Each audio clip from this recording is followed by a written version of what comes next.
And now, Lindell TV brings you the Stone Zone with legendary Republican strategist and political icon and pundit Roger Stone. Stone has served as a senior campaign aide to 3 Republican presidents. He is a New York Times best-selling author and a longtime friend and advisor of President Donald Trump. As an outspoken libertarian, Stone has appeared on thousands of broadcasts, spoken at countless venues, and lectured before the prestigious Oxford Political Union and the Cambridge Union Society. Due to his 4+ decades in the political and cultural arena, Stone has become a pop culture icon. And now, here's your host, Roger Stone. Welcome, I'm Roger Stone, and yes, you are back in the Stone Zone.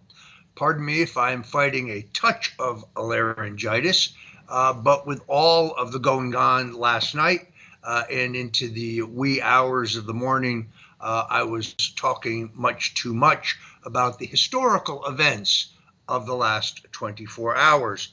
As I'm sure you know by now, we had a test of the National Wireless Emergency Alert System this afternoon, and so far I have not become an apocalypse zombie. I would be less than honest if I didn't tell you the truth and say that members of my own family chose to wrap their phones in aluminum foil, or in some other cases wrap them in aluminum foil and put them inside the microwave because they weren't taking any chances. I'm agnostic on this entire question, but I hope everybody will be well, and I'm glad that we are through that. If you're into politics, then the last 24 hours have really been quite extraordinary. It was interesting to watch the gnashing of teeth last night on Fox and other legacy media outlets as Republican establishment types opened up on Matt Gaetz. I'm thinking specifically of one-time firebrand, but now swamp creature Newt Gingrich, for example.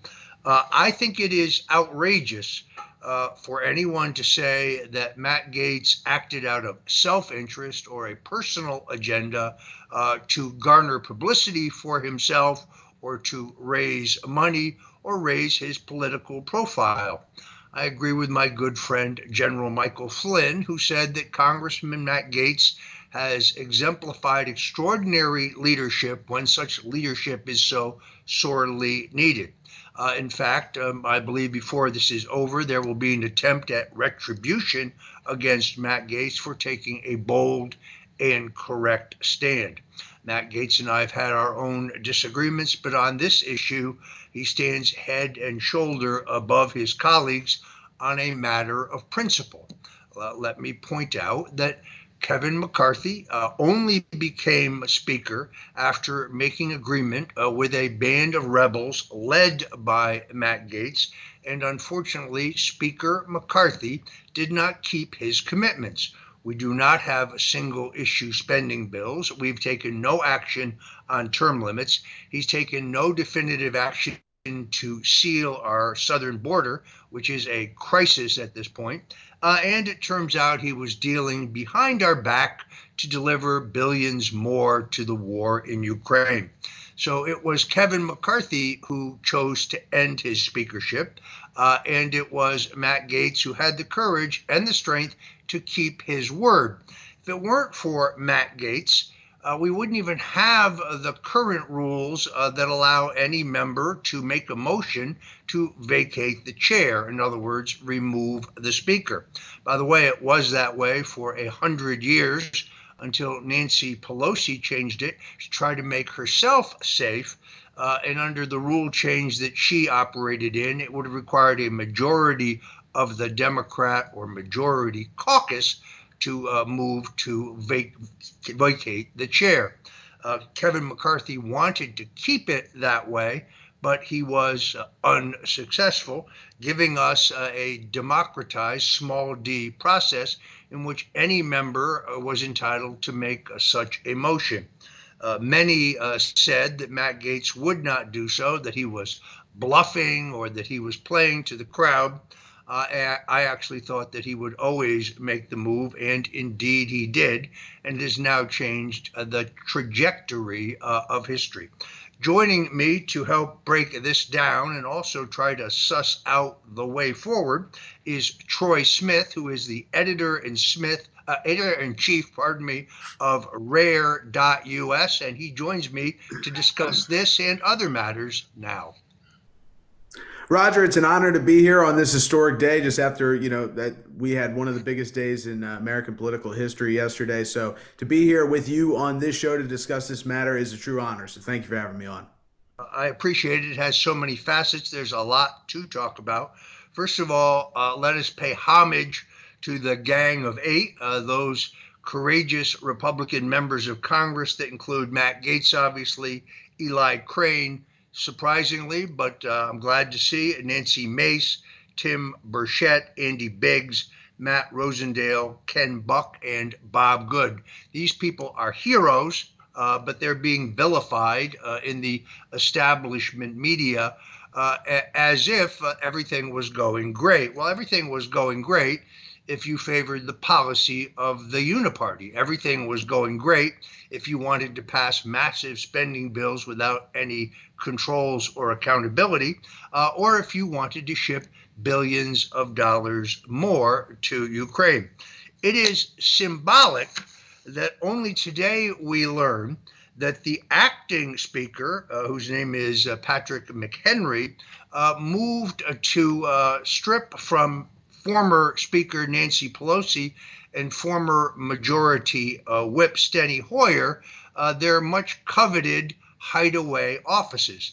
Let me explain this. I once worked in the U.S. House of Representatives as a legislative assistant for Congressman Robert Steele of Connecticut, and the Capitol and the Capitol tunnels are littered with these very prestigious private hideaways. So a member has their formal office as a member of Congress. They have their leadership office if they're speaker or the whip, but then they're also entitled to a tiny but very prestigious private office that is reserved for them as a perk. These offices change hands when majority control changes hands. So why Kevin McCarthy was allowing Nancy Pelosi and Steny Hoyer, Democrat of Maryland, to remain in these cushy quarters really remains to be seen. I think it is symbolic of the uniparty control of the Congress. Before we get into kind of figure out where we go forward, why don't we stop there and let you make a comment, Troy? Well, Roger, looking at the interviews being put out about today, preparing for this interview, I came across one in particular with David Joyce from Ohio, and he was on CNN basically saying that they want to expel Matt Gaetz, kind of like as you alluded to in the intro here. And, I think that is just the Republican establishment kind of completely taking off the mask and telling the American people, no, we are working with the Democrats. And at the same time, by the way, this is a guy that's claiming that Matt Gaetz is working with the Democrats. Now, you just ran through it, Roger. Kevin McCarthy gave the Democrats their 87,000 IRS agents. Under Kevin McCarthy's leadership, we've seen no progress at the southern border. It continues to get worse and worse. And then after he's removed, we have people like Lindsey Graham on Twitter saying, because of the chaos in the House, we are never going to be able to deal with the southern border. Well, you weren't dealing with it already. So many things that the American people voted Republicans into office for in 2022 to combat the Biden administration, to combat the growing government, haven't been accomplished under Kevin McCarthy. So for David Joyce and these other Republicans that want to attack Matt Gaetz and say Gaetz acted selfishly, Gaetz did this, Gaetz did that, Gaetz acted for the American people who are tired of seeing no progress in government. We're not seeing any progress towards what we sent these people to Washington, D.C. for. And until that changes, I hope we see more votes. We can't have a speaker that allies with the Democrats on every single major issue and doesn't even make them leave their prestigious offices, as is custom throughout history, Roger. It's just unbelievable stuff that you have these disgusting Republicans attacking attacking Matt Gaetz for making a stand for the American people. It shows the hatred that the political class in Washington, D.C. has for the American people. Bipartisanship in Washington, D.C. is only under hatred of the American people. I could not agree more. I am in awe of just the outright talent of Matt Gaetz.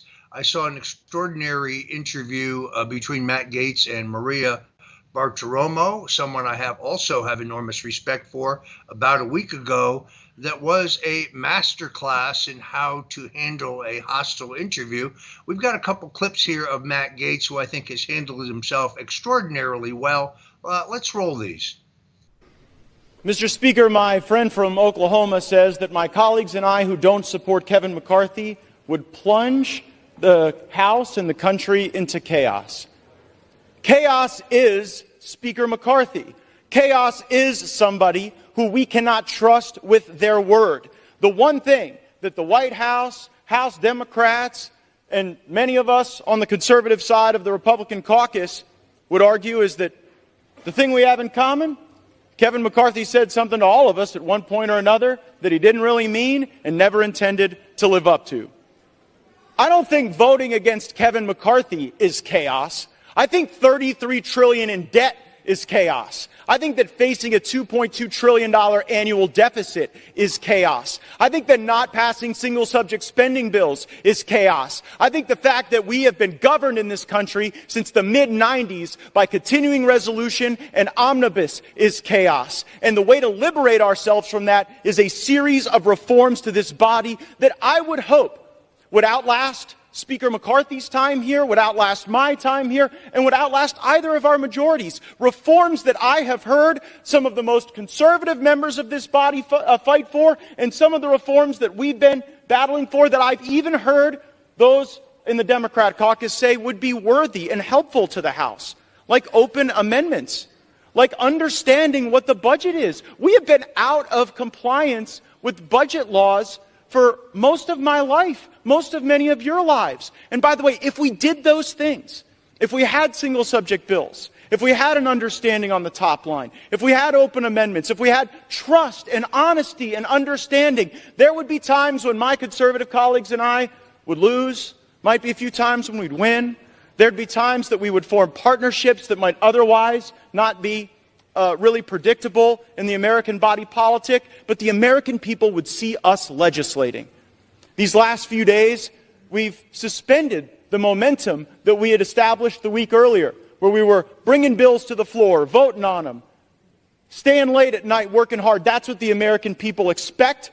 It's something Speaker McCarthy hasn't delivered, and that's why I've moved to vacate the chair. I reserve. My colleague says we've passed the strongest border bills in history. Well, guess what? Look at the border right now. We didn't use sufficient leverage in the debt limit or in any other thing to actually get results on the border. The border is a disaster, really something I don't think you're going to be campaigning on, that you fix the border. Second, you said you streamlined regulations. What the gentleman from Louisiana doesn't tell you is that all of the regulatory reform he was just bragging about is waivable by the stroke of a pen of someone in the Biden White House.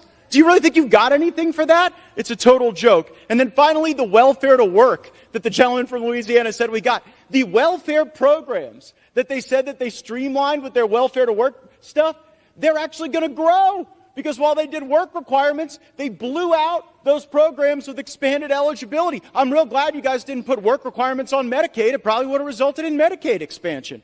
And when it comes to how those raise money, I take no lecture on asking patriotic Americans to weigh in and contribute to this fight from those who would grovel and bend knee for the lobbyists and special interests who own our leadership, who have, boo all you want, who have hollowed out this town and have borrowed against the future of our future generations. I'll be happy to fund my political operation through the work of hardworking Americans, $10 and $20 and $30 at a time, and you all keep showing up at the lobbyist fundraisers and see how that goes for you. I reserve.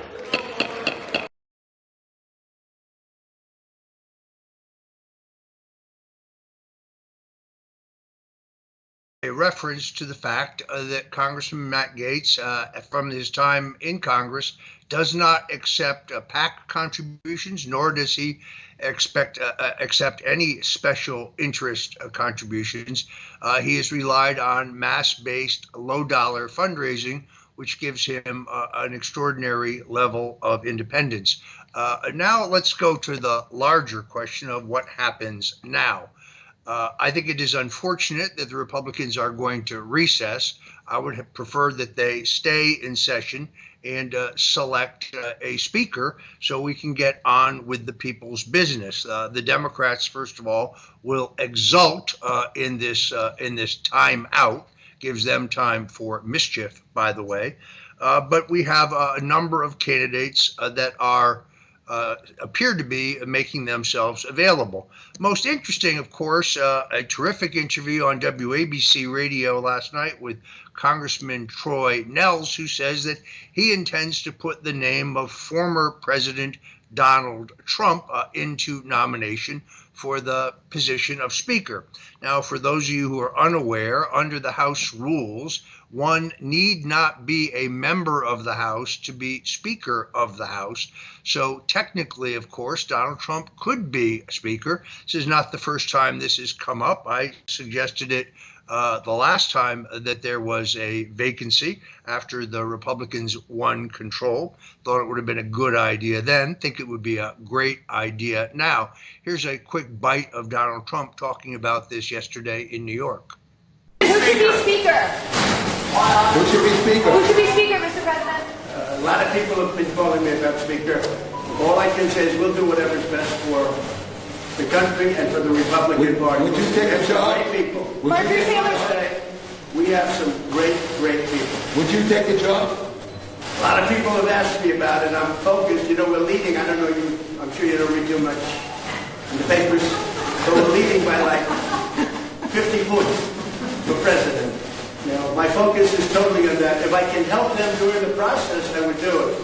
But we have some great people in the Republican Party that could do a great job as Speaker. Well, what about Marjorie you? Taylor Greene called for you to be Speaker yesterday. Did you accept? I think she's a wonderful woman. Marjorie. A lot of other people are calling for that too. I'll do whatever it is to help, but my focus, my total focus is being president and, quite honestly, making America great again, because we are living in a country in decline. This is a country that's failing badly. We're not respected in the world. Interest rates are through the roof. Taxes are through the roof. Inflation is horrible. What it's done to us is eating us alive. Energy is now over $5. I was at $1.87. It's over $5. What's happened to our country with Afghanistan, that horrible removal, the most embarrassing moment, I think, in our country's history. So I'm running for president. I'm up by 40 and 50 points and more in some cases. But whatever I can do to help with regard to Speaker is good. By the way, I'm also leading Biden by a lot. If I wasn't, I wouldn't have trials like this. Thank you very much. Vintage Donald Trump basically saying he is available. I think that result is unlikely as much as I might want to see it. A thought on that, Troy? Well, when we're looking at, Trump, the idea of Trump being a speaker, the initial thing that comes into my mind is we have become so centric on Trump in the party, and it's, I think, by necessity, because we don't have, these people with integrity like him. And therefore, because he's a man of integrity and maybe the only one that we have, everybody initially wants to say Trump for speaker, Trump for speaker. I think that there are some people that are a little under the radar that would be pretty good for the job. I think that we need to move forward as a party, as a group that is going to expand on Trump's policies, Trump's ideas, and not be a party that's attacking him, as the DeSantis people do, as they claim it's about Trump's ideas. They're just dishonest liars when it comes down to it. But the main point here is that people want Trump to be speaker because he's a man of integrity, and I think he respects that. He knows the honor that is to have his name put in there. But I think he, of all people, would like to see the Republicans put somebody that's going to push his agenda, that's going to push back against the Biden agenda, and really take a stand for the American people alongside him when he wins re-election in 2024. I think it is unlikely that the party turns to him. One of the things that Sean Hannity said last night, which I agreed with, is that one needs to recognize the diversity of the Republican caucus. And therefore, getting 218 votes behind any one member is going to be a chore. We do have 18 House Republican members who were elected in districts that were carried by Joe Biden. I actually think that in reality, when it comes to the question of the impeachment of Joe Biden, or even the more aggressive investigation of Hunter Biden, that has been one of the detrimental factors. We'll get into that a little bit later. You have a very important piece up at rare.us about the Hunter Biden investigation, but we'll come to that. Now what I'd like to do is to try to handicap who is likely to be the next speaker. By the way, this just in, Senator Mitch McConnell, the Senate minority leader, says that he doesn't know who the next speaker will be, but whoever it is, he hopes he will do away with the rule allowing any member to make a motion for the vacation of the chair, proving yet again that the House rule decided on by House Republicans and pushed by Congressman Matt Gaetz was absolutely correct. Those in the uniparty, those who are indeed rhinos when it comes to spending and other crucial issues, they really are all parts of the swamp, and there is no swamp creature greater perhaps than Senator McConnell, who clearly is in poor health. Anyway, I wanted to, that just came across my desk. Let's try to now look at these candidates. You have a very important piece up. Steve Scalise, who is the whip, really has been the enforcer for Kevin McCarthy, has announced that he is running. But you have a breaking story that reveals that Congressman Scalise of Louisiana has taken very substantial campaign contributions from a number of very, very strange sources. Tell us about this. Well, Roger, for people to understand this, first of all, Bill Gates donated to Steve Scalise's campaign. And we have the donation. It's on rare.us. Everyone can check it out. It's in the link. We include the screenshot of the contribution. So I think the first question people need to ask themselves is, why would Bill Gates donate to Steve Scalise unless Steve Scalise is ready to play ball with people like Bill Gates? And if that's the case, is this somebody we want as our speaker? I think not. And when you look deeper into his donations, you'll see donations from a man named Paul Singer. Now, Paul Singer dumped millions of dollars into Marco Rubio's campaign in 2016 in an attempt to derail Trump. And this guy even has serious ties to the research that was used in the Steele dossier, which of course we know was used to attack Trump throughout his presidency. So we have this kind of picture of Paul Singer, where he is dumping money into candidates as Trump's running in 2016. When that fails, he begins funding opposition research that is used in the Trump-Russia hoax. And this guy is a donor to Steve Scalise's campaign. And I think we touched on this. I touched on this in a call that I had with a friend today, and it sounds like Paul Singer and Ron DeSantis will also be fundraising together. So when we're looking at a Steve Scalise potential speakership, it's hard to really tell a difference between himself and Kevin McCarthy. And not only that, but with the rhino Republican establishment that we really stuck it to by removing McCarthy. So I believe, looking at these donations, looking at all the information here, Steve Scalise would be a tremendous disaster for this country if he were to ever become Speaker of the House. And I think that he is really a continuation. I saw an interview today where we had one of the 11 Republicans that voted against this. We had them come up and say basically that we're looking at a situation where we have, for the first time in many decades, it's not just a handover. It's not an appointment. Basically, it's not a chosen person. We have a situation where we can pick a speaker, and to me, Steve Scalise is almost like the runner-up to McCarthy that never really got there because McCarthy was taken down. So if we go with Steve Scalise, we're basically just handing the baton to the same party, and that's kind of evident by the donations here. Yeah, look, I have great sympathy for Steve Scalise. He was, as I think anybody knows, the victim of a gunshot attack while playing softball for the House Republicans by some demented Bernie Sanders supporter. While he is recovered from those wounds, I have read that he is now fighting cancer, having someone in my own family go through an epic battle with cancer. I sympathize with him. But on issue after issue, he is identical to Kevin McCarthy. So why we would not end up exactly in the same place that we are today with a Scalise speakership is hard to say. The inside favorite within the last 12 hours seems to be Congressman Jim Jordan. Now, it is significant that Matt Gaetz said on social media that Jordan was a candidate he could support. Once again, going back to the analysis of Sean Hannity last night, you need someone who can win the great bulk of the establishment Republicans, but also bring along the rebels to get to 218. And the Democrats are going to enjoy our discomfort until we do that. I like Jim Jordan. I think he's done a good job in the Hunter Biden investigations in the Judiciary Committee, but I do not think he's done a great job. But we don't know to what extent he's been bridled by Kevin McCarthy. I was among those who was sent a subpoena to testify for the phony January 6th committee.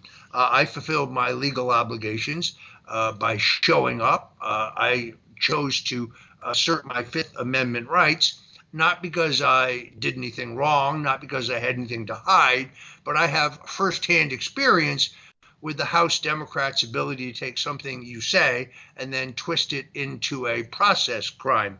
And I was not willing to take that risk. Again, also point out that the House Democrats, when they had control of the Select Committee on Intelligence, in the phony Russian collusion investigation, had no compunction about bringing Donald Trump Jr. And many others before that committee. So I kind of wonder, my question for both Congressman Jordan and Congressman Comer from Kentucky, both of whom I think have done a good job, but not as good a job as Jason Smith. Why has Hunter Biden not been subpoenaed? Why no subpoena for public testimony from his partner, Mr. Bobulinski, who I think is very compelling? Why not a subpoena for Joe Biden himself? I recognize that there would be a separation of powers argument, but that is a fight that we ought to have. Jordan, I think, may be the candidate who can unite the party establishment along with the rebels. But if Jim Jordan is going to be a carbon copy when it comes to policy and rules and procedures and the way forward to Kevin McCarthy, then I suspect that we'll be right back where we started from yesterday. Your thoughts on a Jim Jordan speakership? Well, I think of the candidates right now that we have that people said they want, they're going to be seeking this position. Jim Jordan seems to be pretty obviously the top candidate that we have. I think, what I was looking for, Roger, is overlap. So we saw people like Lauren Boebert jump ship. She was one of the initial people that was standing up to Kevin McCarthy, and there's been reports by Laura Loomer that she received, tens of thousands of dollars from Kevin McCarthy, and all of a sudden her vote changes. And so of these people that voted against McCarthy this time, I'm looking for overlap. And what you find is Matt Gaetz, and you also find Andy Biggs. And this is a guy that I know was talked about as House Speaker, as possibly, one of the challengers initially. And I'd be interested to see if he's, a name that they throw in the ring too. Anybody that has stood up to Kevin McCarthy not once but twice has shown that they have the integrity that it takes to be a leader. And so I know that Matt Gaetz said that he does not want to be speaker, but as far as I'm concerned, I think that's the guy that has shown he has the potential to lead. He has the potential to make things happen. And in a day and age where we have Republicans that do absolutely nothing, When you have one that actually does its job, and you have somebody that actually does their job and they represent their people, you have to support them and you have to elevate them to leadership positions. So I think, Jim Jordan would be great, but I would much rather see somebody like Matt Gaetz or Andy Biggs. Unfortunately, while I agree with you, I think it is very clear that none of the eight. Let's show those pictures if we could. Those members of Congress who I think changed history yesterday, those being Matt Gaetz, Eli Crane, Nancy Mace, Tim Burchett, Andy Biggs, Matt Rosendale, Ken Buck, and Bob Good. There are those valiant Americans. Unfortunately, I don't think any of them are capable of garnering the support of the establishment Republicans that you would need to cobble together 218 votes. The other name that has surfaced that interests me, but for which there is a very substantial downside, Kevin Hern of Oklahoma, who is a good man, who is an America First supporter, who is a Trump supporter, has said that he is interested in the position and that he would be a candidate. The problem with that is that Congressman Hern committed that he would serve only 3 terms. He has now served his 3 terms, and people back in the Sooner State were under the assumption that he was going to keep his commitment and not seek another term. In other words, he self-term limited himself. There seems to be none of that mentioned in the discussion of the possibility of Kevin Hern as a candidate for Speaker. I'm not sure how that will shake out. Let's turn now to the situation in New York. Minutes ago, President Donald Trump, who is not required to be present for this civil trial, for this travesty of a civil trial, has announced that he will return to Florida. I think that he has faced an extraordinary situation, almost an Alice in Wonderland type thing, where the judge made decisions and found against him, basically declaring him and his company and his family members guilty prior to the trial. So first we'll have the verdict, then we'll have the trial. That seems very Mad Hatterish to me. The idea that a hostile judge is able to declare the value of the Trump organization's various real estate assets at below market values that no competent real estate appraiser agrees with kind of shows that this is a railroad. And then we learn that the Attorney General, Letitia James, who is a raw partisan who ran on a platform of quote unquote getting Donald Trump long before she had any evidence of wrongdoing by Donald Trump, seems to have missed the fact that in 80% of the matters that she raised in her indictment, the statute of limitations had already run. So from a legal point of view, and I'm not an attorney, this whole thing I think seems quite unfair, which means I think it seems unfair to the average viewer. I've known Donald Trump for 45 years. I don't think I have ever seen him as angry as he appeared to be outside the courthouse. Let's play that video if we may. Why did you decide to come? You didn't have to. I don't have to, because this trial is a rigged trial. It's a fraudulent trial. The Attorney General is a fraud, and we have to expose her as that. You see what's going on? It's a rigged deal. What's the Frankly, you saw what was just put out about Schumer and the principal clerk.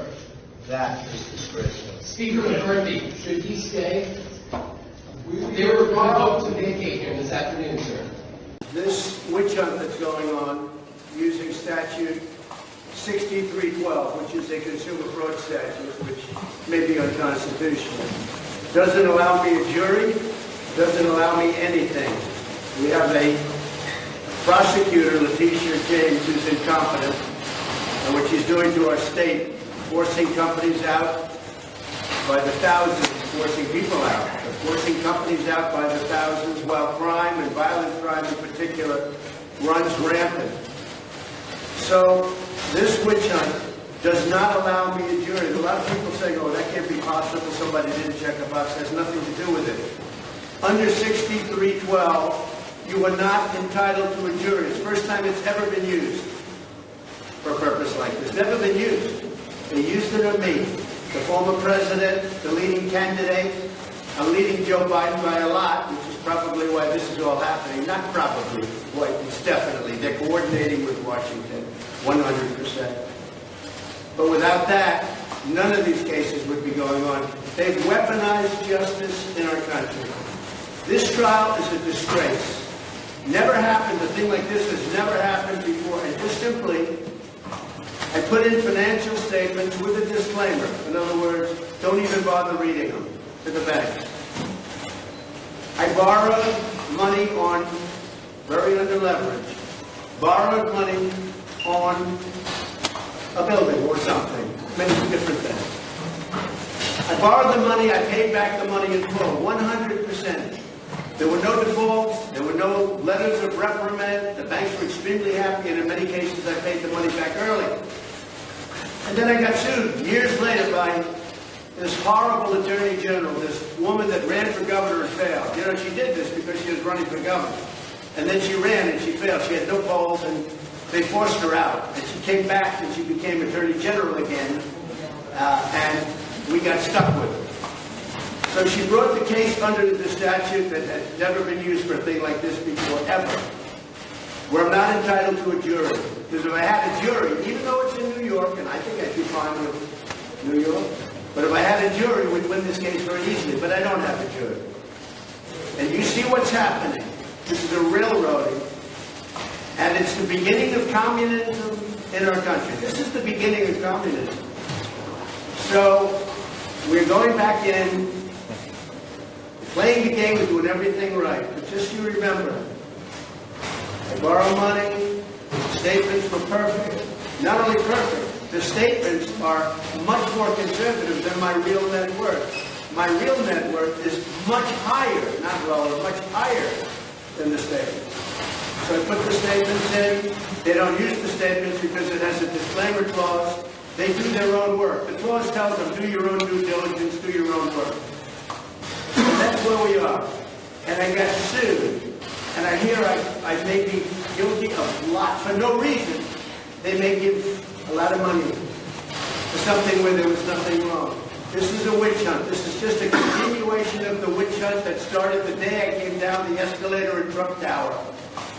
And it's a shame for our country. You borrow money, you pay it back, the bank loves us. They said, what did he do wrong? He didn't do anything wrong. We loaned him money, a big bank. These are big banks, by the way, represented by the biggest law firms, most prestigious, the best law firms in the country. You borrow money, you pay it back, and you get sued by a political animal. And that's where we are. And that's the way it goes. And that's why New York State is failing, and that's why companies are leaving by the thousands. I'll see you later. This is rigged. Because the judge knows whatever he's going to do. He said that Mar-a-Lago was worth $18 million, and it's worth $1.5 billion or thereabouts. And he said it was worth $18 billion. So they defrauded us because he called me a fraud. He called me a fraud, and he values Mar-a-Lago at $18 million. And you can't do that. It's worth probably 50 to 100 times more than that. And our corrupt attorney general, she's totally corrupt. She just wanted the publicity to run for governor. And then she failed running for governor. She got practically nothing in terms of vote. But she went after Trump because she was running for governor. That's the only reason. But she got the judge to value Mar-a-Lago for $18 million. When the smallest house in Palm Beach is probably worth $50 million.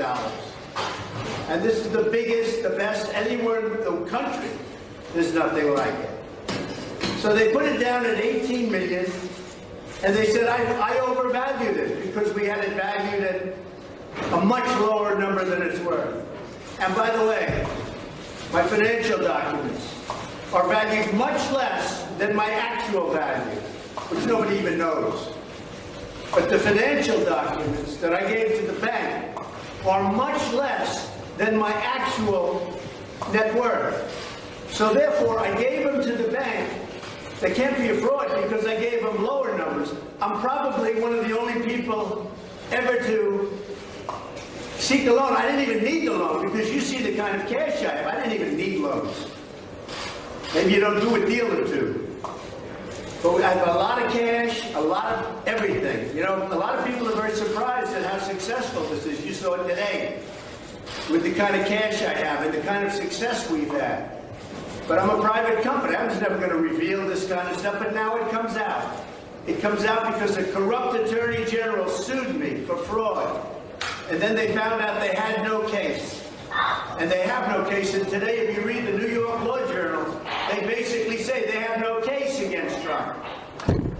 But I'm here, stuck here, and I can't campaign. I'd rather be right now in Iowa.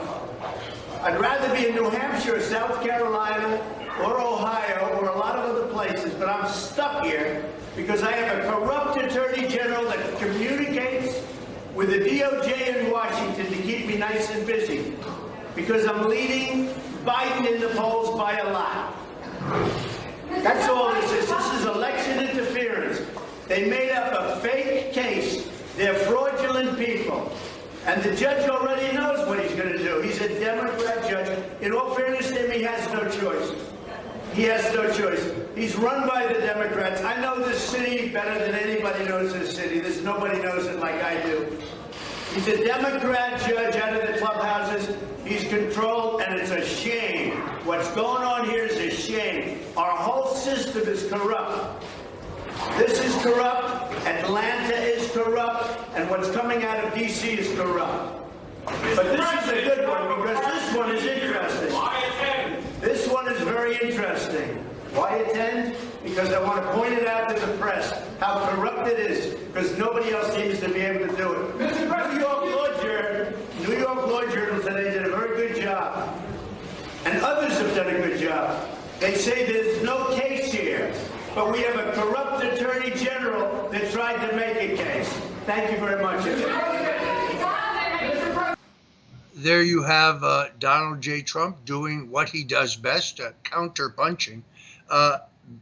Before we look at the latest polls, which would seem to indicate that this is backfiring very badly with the American people, Troy, comments on Trump's performance in the court. As I said a few minutes ago, he has just announced, minutes ago actually, that he will be returning to Florida. Troy? Well, Roger, when you're watching that clip, you're seeing a man who has done a specific thing his entire life. His entire life has been in properties and managing money and things like that. So for him to be subjected to this tremendous fraud in New York, it's got to be just absolute torture for him, because you're sitting there, and Roger, just on a basic level, when you take loans out on a property or you're doing that, the bank does their own evaluation. It's not like you're doing your own valuation and then they just give you the money based on what you say. There are third parties that check these things. They check it themselves. I mean, we're talking about a system that is very heavily regulated, very heavily monitored, and the idea that he was out there just writing random numbers and inflating his wealth. And really, it shows you how desperate the Democrats have become, because now their argument is actually gone to Donald Trump isn't rich. No, he doesn't have planes. He doesn't own Mar-a-Lago. He doesn't have a penthouse in New York. It's all fake. And if you watch MSNBC, you watch Jen Psaki, you watch these liberal idiots, that's literally what they say. They've gotten to the point where they're so delusional that they are saying he's not rich, and they're actually suing him. Like, this is a legitimate case where they are, an illegitimate case where they are trying to stop him from becoming president of the United States again. This is election interference of the highest order. There's never been anything like it in the history of the United States. And it is exactly the reason why it's important that Kevin McCarthy is no longer Speaker, because these are not normal times. These are not the good old days. We are in a time of great need. We are in a time of great change. And right now, the leading presidential candidate in the entire field, whether it's Joe Biden, whoever, is being attacked on every level by the justice system. And the only way that those in the DOJ and all these people are going to be satisfied is if Trump is dead or in jail. And we both know, Roger, that Trump is never going to stop fighting. So I say to them, Donald Trump does not stand alone. We, the people, stand with Donald Trump, and there are tens of millions of us out there that know exactly what is going on. So for the DOJ, for anybody out there that wants to continue to interfere in our elections, just know the American people's voice will be heard, our will be done, and you will be removed from power. Well, very well said. I am of the belief that this particular case, which is a civil case, is backfiring badly. New York State allows an interlocutory appeal. I'm highly confident that Trump's lawyers will appeal this. It could take several years for that appeal to play out. I don't think there's anybody on the face of the earth who believes that Donald Trump is not extremely wealthy, just like there is no real estate appraiser in South Florida who believes that the palatial Mar-a-Lago club is only worth $18 million. I spoke to Steve McWilliams, one of the most respected real estate appraisers in South Florida yesterday, who told me that the value was certainly no less than $300 million. But given both the fact that there is frontage on the intercoastal waterway and the Atlantic Ocean, the property was unique, as well as being unique because of its iconic status. So he actually thought it'd be almost impossible to put a number on it. It would be a very subjective number. But in no case did he believe it could be worth less than $300 million. He thought the actual value was closer to $500 million. Trump says it could be as much as $1 billion. The president is given to some hyperbole. That's because he's America's greatest salesman. But it is most definitely not worth $18 million. Let's look at some of the latest polls to see how this is playing. A new Quinnipiac poll in the state of Pennsylvania, a crucial battleground state, has Trump at 47, Biden at 45. But surprisingly, among independents, Trump is at 48 and Biden 39. Considering the onslaught of negative publicity regarding Donald Trump, these numbers are quite extraordinary. Pennsylvania, unfortunately, is one of the states where the lower courts have held that mail-in balloting is clearly unconstitutional under state law, state constitution. The middle courts agreed with that, but the state Supreme Court, which is extraordinarily liberal, reversed that, allowing mail-in voting. And then Governor Josh Shapiro announced last week that they would be allowing automatic voter registration through the Department of Motor Vehicles. That means that if you went there to renew your driver's license or to get a driver's license or to register a motor vehicle, that you would automatically be registered. No comment from Governor Shapiro about whether anyone is checking on your citizenship or your eligibility. Let's also look now at the Pennsylvania Republican primary poll. This shows that Trump now leads his nearest rival, Ron DeSantis, 61-14, with Nikki Haley, who I refer to as George W. Bush in heels, at 8. Vice President Mike Pence at 4. I have no idea why he is running. Chris Christie at 4. I do know why he's running. Revenge. Vivek Ramaswamy, whose 15 minutes, I believe, has kind of come and gone, registering at 2. And Tim Scott of South Carolina, sporting a beard in last week's debate, clocking in at 1%. and Doug Burgum, who I think many found as a breath of fresh air, a multi-millionaire, perhaps even a billionaire governor from the bustling state of North Dakota at 1%. Really quite extraordinary. Here is the Republican primary this is a YouGov poll taken post-debate, but prior to these contretemps in New York. Donald Trump now at 58, a gain of 5. DeSantis at 13. Nikki Haley once again at 7. Vivek Ramaswamy showing slightly better at 4. Mike Pence at 3. Tim Scott, the senator from South Carolina, at 2. Christie at 1, and Burgum at 1. Troy, I think it is time to end these debates. I think it's time for the Republican National Committee to cancel the upcoming debate in Miami and unite this party behind the candidate who is, in all cases, leading by more than 30 points across the board. The debates are embarrassing.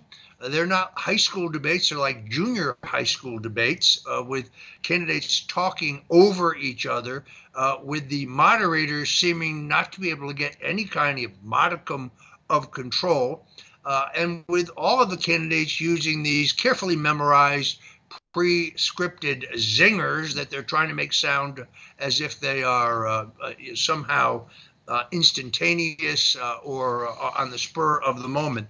Do you think it's time to end these Republican debates?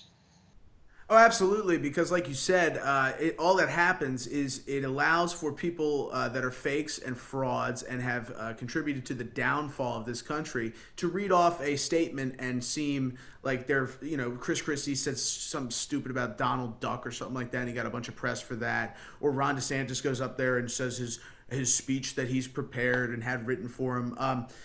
When you look at the debate stage, I think Donald Trump kind of put the axe into that, and it's as far as they're concerned, he made it look ridiculous because he's real and they're not. And therefore, everything beyond that, everything past that has just been fake and a fraud. And I agree 100%. They should take away these debates, especially in this election cycle, because there's a clear winner. There's an absolute clear winner. And the idea that the Republican Party tried to distance themselves from Trump in the beginning and cuddle up with DeSantis, and that didn't work, it needs to be something that the Trump supporters out there always remember, because they didn't want to have Donald Trump as their nominee. They were forced to have Donald Trump as their nominee.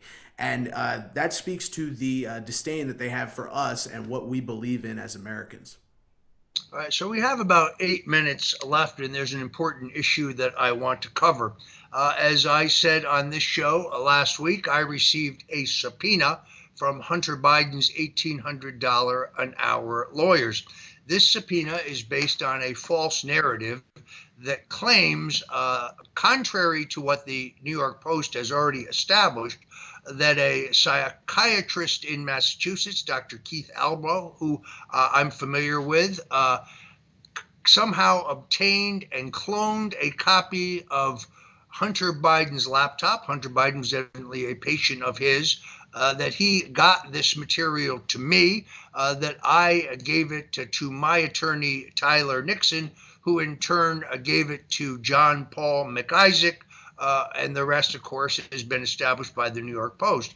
McIsaac turned that information over to the FBI, but hearing nothing from the FBI, gave the information to the New York Post, or pardon me, to Mayor Rudy Giuliani, who gave it to the New York Post, who published it.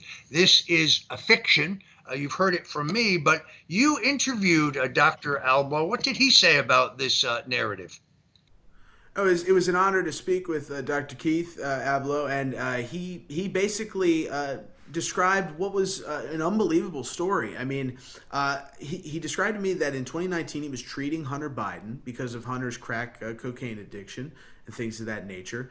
And as a patient, Hunter came in and left his laptop in Keith Abloh's office. And Keith, being a doctor, he didn't open the laptop. He assured me that he didn't open it. He didn't look at it. He didn't, open the lid. He just kept it. And then he took it to his house. transfer the laptop to his house. And just a few days later, the DEA comes crashing into his house and confiscates the laptop. And this is the troubling thing, Roger. You know, you laid it out there. You're being accused. Keith Abloh is being confused. And talking to Keith, he actually paid for his attorney to facilitate Hunter Biden's laptop getting back into his possession. He paid his lawyer to reach out to Hunter Biden's lawyer to ensure that Hunter knew that the DEA confiscated his laptop. And the accusations being made by Kevin Morris and Hunter Biden's legal team are just amazing, because this is a piece of technology. This is a laptop. It's a living, it's a almost a living electronic machine where you could do a forensic analysis and you could figure out when it was turned on, when it was turned off, when it was opened. So any accusation without proof that this laptop was even opened in the possession of Keith Abloh is completely false. It's complete conjecture, and there's no evidence to support that whatsoever. Not only that, but we got Keith Abloh on the record saying that he never opened it, saying that he never had the thing opened, and that he never talked to it, not only with anybody, but especially with you, because that's a key part of this. They claim that Keith passed it to you, and he said, I never discussed the Hunter Biden laptop with Roger until the New York Post reported the story. And you told me the same thing. The only information that you knew about this Hunter Biden laptop was through the Post story. So if simply reading in the Post that Hunter Biden, about Hunter Biden's laptop story, if that is grounds for a subpoena like you've received, then every American should be expecting a subpoena in this, because this was one of the biggest political scandals in the last 20 years. So I think, talking to both of you, it just seems like Kevin Morris and Hunter Biden's legal team are looking to not only deflect blame from Hunter Biden for the evidence that's present in the laptop, but to also use this as an avenue to attack their political enemies and attack people that may be loose ends in the at the end of the day. People that Hunter looks at and say, oh, well, he's not supporting my father. They're political opposition. And it seems to me pretty clear that's what this is about. It's about going after the political opposition of Hunter Biden and his family, and also getting blame away for Hunter Biden for the evidence that's been publicized from that laptop. Yeah, clearly a strategy of deflection and distraction. Everything I know about the contents of Hunter Biden's laptop, I read about in the New York Post. The content never passed through my hands. I was unaware of it until I read about it in the New York Post. I have said this consistently, but what I have now is a fishing expedition in which Hunter Biden's very expensive lawyers are demanding that I hand over all kinds of things that actually don't exist. It means I have to go out and hire a Delaware attorney, since this matter is being brought in the Superior Court of the state of Delaware. It's harassment. I also think it's because, let's face it, I am clickbait. Oh, look over there, Roger Stone's involved. No, I have no involvement. It's also meant to have a chilling effect. In other words, they don't want us talking about the shocking contents of this laptop here on the Stone Zone or on my WABC radio show, which is heard on Sundays from 3 to 5 in the afternoon at WABCradio.com. This is an effort to have a chilling effect on my free speech rights. I'm going to continue to cover this. It is outrageous. I'm indebted to you for doing a deep dive on all these facts. You can find that story at rare.us. Let me thank Troy Smith, the editor-in-chief of rare.us, for joining us today for a great breakdown on not only the historic events in the U.S. House of Representatives, where Congressman Matt Gaetz has very valiantly kept his word to vacate the chair, where Kevin McCarthy has been turned out of power, and where the Republican Party now struggles to find a new leader who will keep their word to the Republican voters across America. We are out of time. Let me thank my guest, Troy Smith. I'm Roger Stone. This has been the Stone Zone. We got so in the weeds today, we didn't have a chance to ask you to go to mypillow.com. So I'm going to do it right now very quickly. Mypillow.com is our host and sponsor for this program, whether it is the fabulous MyPillow 2.0, the dog beds, the pet blankets, the all all-season slippers, the My Pillow sandals, the waffle blankets, the throw blankets, any of the great products to support what we do here to help me pay that bill to the Delaware attorney to fight this outrageous attempt to smear me by Hunter Biden's lawyers. Please go to My Pillow now and use promo code STONE when you do. Until tomorrow, God bless you and Godspeed.